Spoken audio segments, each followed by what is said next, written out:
In United States history, you might have heard of something referred to as the Great Awakening, which took place back in the 1700s. We are taught that when the Puritans first came to the Americas in the 1600s, they were quite passionate about their beliefs. But over an extended amount of time, people started to fall asleep in church, and overall church activity began to wane. That is until the 1700s, when some preachers came over from England that started waking people up by getting really loud and animated and preaching fire and damnation to all those who wouldn't repent. It really stirred the people up, and people came from all around to hear them speak, so much so that there wasn't enough room in the chapels to fit everyone. So they started preaching outside. Now, as we know, the concept of the flat earth dates way back into ancient times, but over an extended amount of time, many people gradually fell asleep to this concept. But it too experienced a great awakening in the year 1881, when Samuel Rowbotham wrote and published his book, Zetetic Astronomy, Earth Not a Globe.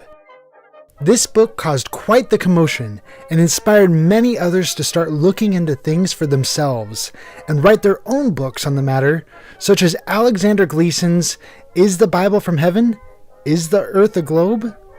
Many of us are aware of the Gleason map, but not as many of us are aware that Gleason wrote an entire book to go with it. There's a link to that in this video's description.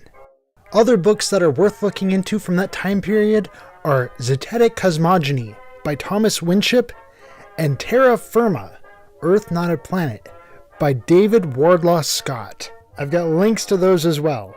There are more books than that, but you get the picture. Zetetic Astronomy was an extremely influential book that woke a lot of people up. One really notable person that it woke up was a pastor by the name of John Alexander Dowie, who some today refer to as one of God's generals.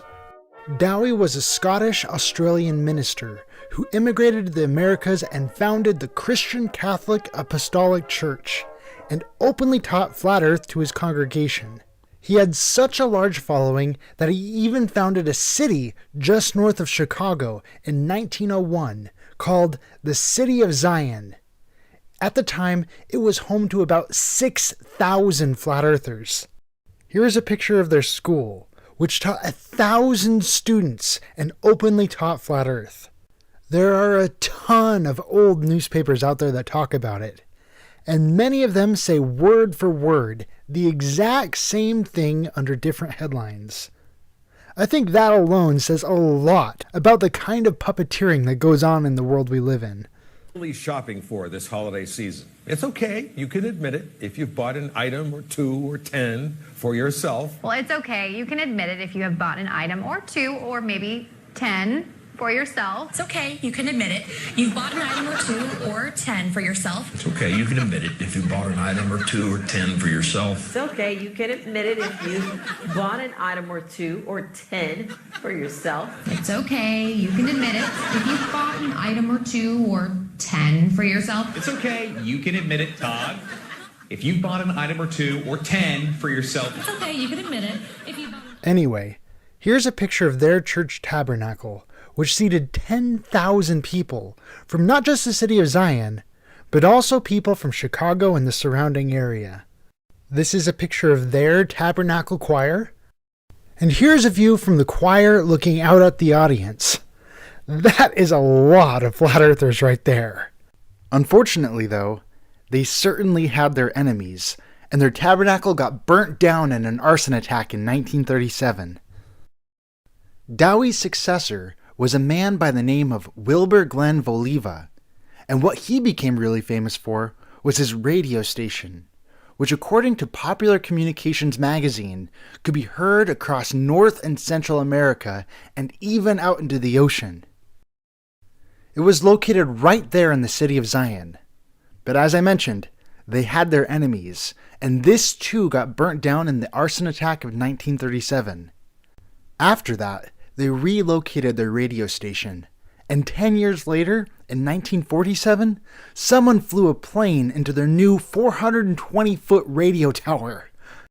Overall, The 1920s and 30s really wasn't that long ago. Yet so many of us, even seasoned flat earthers, have never even heard of this city. This is some serious buried treasure right there in our own backyards. There is still so much more to be said on this city and the stories within it. I'll keep digging and let you know what I find. Thanks for watching, everyone. This message has been brought to you by the Flat Earth Institute of Science. With a special thank you to Karen B. for bringing this to my attention.